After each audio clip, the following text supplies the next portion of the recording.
காலையில எந்திரிச்சு யோகா, என்னுடைய உடம்பு அப்படின்னு இருந்தா keeping it active, healthy, not taking the body for granted. அதுதான் யோகாங்கய்யா. யோகானா வேற ஒண்ணும் இல்ல, உடம்புன்னு இருந்தா அதை நம்ம மெயின்டைன் பண்ணணும். சோ அதனால யோகா பண்ணணும் கூட நான் என்னை கட்டாயப்படுத்திக் கொள்வதில்லை. அது இருக்கு, we can't take the body for granted, so I do it. காலையில எந்திரிச்சதும் என் வாழ்க்கையோட முதல் பாகம் யோகா.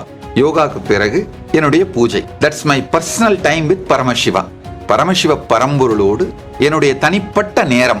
ரொம்ப ஹாப்பியா ரிலாக்ஸ்டா உட்காந்து வேக வேகமா அந்த மாதிரிலாம் ஒன்றும் பண்ண மாட்டேங்கய்யா. ரொம்ப ரிலாக்ஸ்டா உட்காந்து என்னுடைய பூஜைக்கு என்னென்ன வேணுமோ எல்லாத்தையும் தயார் பண்ணி வச்சுட்டு மெதுவா மந்திரங்களை சொல்லி ரசிச்சு ருசிச்சு இனிமையா ரிலாக்ஸ்டா பூஜை பண்ணுவேன். அதுக்கு பிறகு என்னுடைய சமாதி. ஒரு நாளைக்கு ஒரு வேளை உணவு எடுத்துப்பேன்.